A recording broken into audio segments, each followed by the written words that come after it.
తింటే గారెలే తినాలి, వింటే భారతమే వినాలి అంటారు కదా. మరి అంతటి ప్రత్యేకత అండి మన గారెలది. ఈ శ్రావణ మాసం స్పెషల్లో మరో సాంప్రదాయ వంటకంతో మీ ముందుకి వచ్చాం. ఈరోజు మన గారెలు బయట కరకరలాడుతూ లోపల మెత్తగా దూదిలా ఉండే గారెలు మరి ఎలా చేసుకోవాలో చూసేద్దామా? నమస్తే, welcome to stories from అమ్మాస్ kitchen. ఈ గారెలకి కావాల్సిన బ్యాటర్ని ఎలా ప్రిపేర్ చేసుకోవాలో చూసేద్దామా? ముందుగా ఒక కప్పు మినపప్పు తీసుకొని బాగా కడుగుకోవాలి.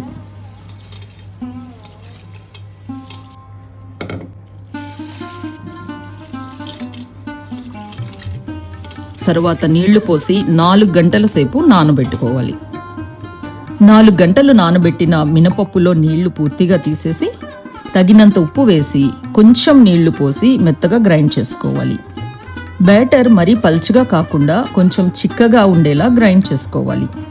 ఇప్పుడు ఈ బ్యాటర్ను ఒక బౌల్లోకి తీసుకొని చేతితో సుమారుగా 5 నిమిషాల పాటు విస్క్ చేసుకోవాలి.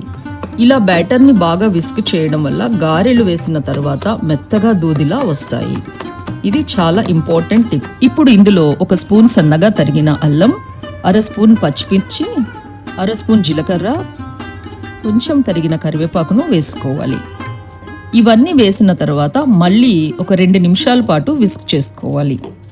గారెలు మెత్తగా దూదిలా రావాలి అంటే బ్యాటర్ని బాగా విస్క్ చేయడం చాలా చాలా ఇంపార్టెంట్. అలాగే బ్యాటర్ సరిగ్గా వచ్చిందో లేదో తెలుసుకోవడానికి ఒక చిన్న బౌల్లో నీళ్లు తీసుకుని అందులో కొంచెం గారెల బ్యాటర్ వేసి చూడాలి. బ్యాటర్ నీళ్ళలో తేలితే మన బ్యాటర్ పర్ఫెక్ట్గా రెడీ అయినట్లు. ఇప్పుడు స్టవ్ ఆన్ చేసుకొని కడాయి పెట్టుకొని అందులో డీప్ ఫ్రైకి సరిపడా ఆయిల్ని వేసి హీట్ చేసుకోవాలి. నూనె వేడెక్కే లోపు గారెలను షేప్ చేసుకుందాం. ముందుగా చేతులను కొంచెం తడిపి అరిటాకుపై కొంచెం బ్యాటర్ని తీసుకొని గుండ్రంగా చేసి మధ్యలో ఒక రంధ్రం పెట్టుకోవాలి.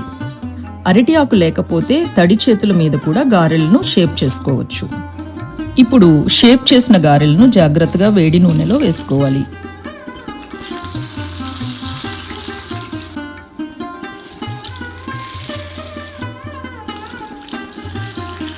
నూనెలో వేసిన వెంటనే గారెలను కదపకూడదు.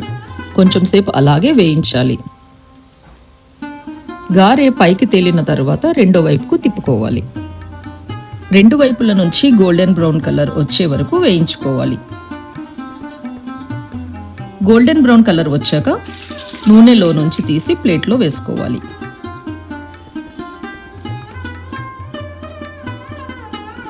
ఇలాగే మిగిలిన బ్యాటర్ని కూడా గారెలను వేసుకొని వేయించుకోవాలి.